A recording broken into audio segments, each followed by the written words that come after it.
नमस्कार मंडळी, तुमच्या सर्वांचे स्वागत आहे।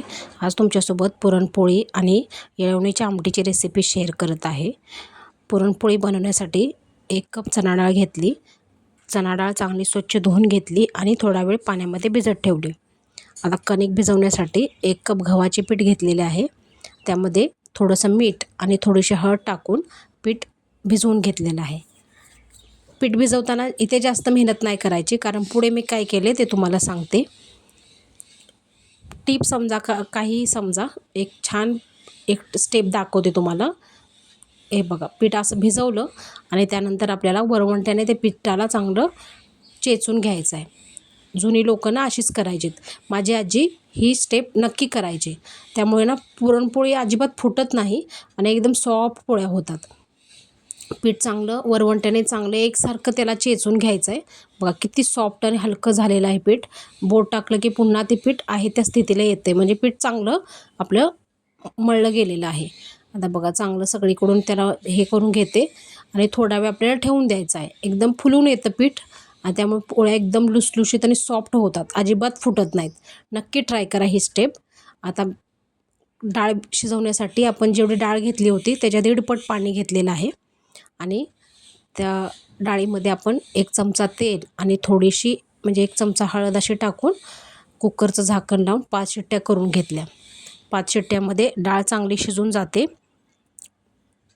डाळ शिजली की आपण नेक्स्ट स्टेप करणार आहोत। आता बघा 5 शिट्ट्या इथे झाल्या आणि डाळ एकदम गरगरीत शिजलेली आहे। तुम्हाला दाखवते बघा, छान शिजली डाळ। आणि डाळीतलं आपल्याला पाणी काढून घ्यायचं आहे आणि जे पाणी खाली राहिले ना त्याच पाण्याची आपल्याला आमटी करायची आणि त्या डाळीचं सगळं अर्क त्या पाण्यामध्ये आलेला असतो। वाटण करण्यासाठी थोडं सुकं खोबरं, 4-5 लसणाच्या पाकळ्या, 1 चमचा जिरे आणि कोथिंबीर टाकून विदाऊट पाणी टाकता वाटण करून घेतले। आता फोडणीसाठी 1 पळी तेल घेतलं पातेल्यामध्ये। तेल गरम झालं की कढीपत्ता टाकला आणि आपण जे वाटण करून घेतलं होतं खोबऱ्याचं, पाणी न टाकता सुकं वाटण, ते आपण यामध्ये ॲड केलेलं आहे आणि ते वाटण चांगलं तेलामध्ये परतून घ्यायचं आहे। तेल सुटेपर्यंत चांगलं परतलं की आपल्याला त्यामध्ये लाल तिखट टाकायचं झालं ना।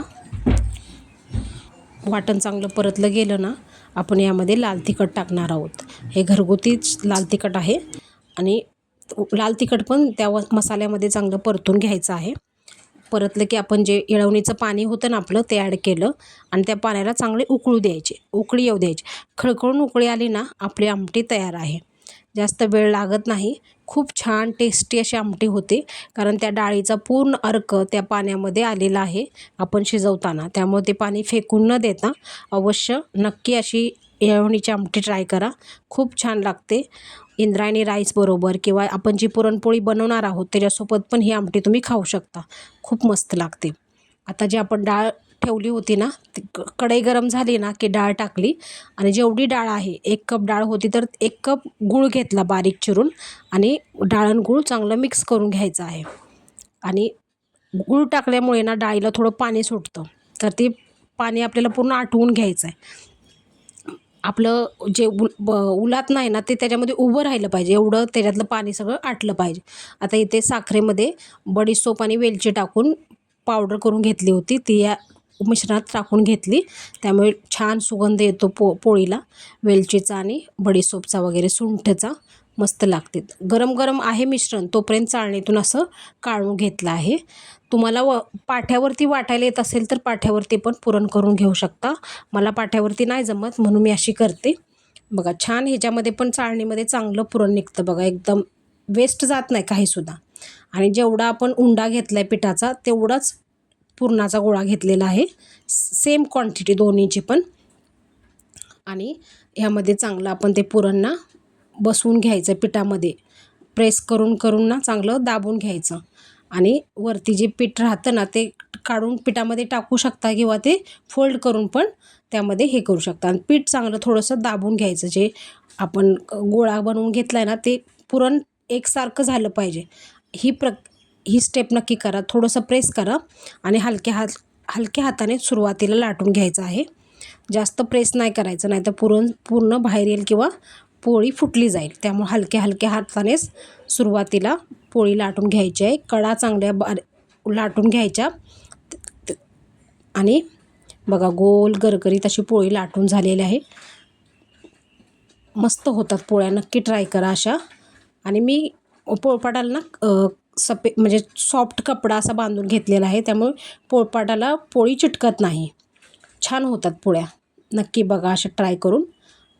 तवा गरम झाला ना, त्यामध्ये बघा पोळी टाकलेली आहे. लाटण्यावर न घेता डायरेक्ट पण टाकू शकता किंवा लाटण्यावरती घेऊन पण टाकू शकता.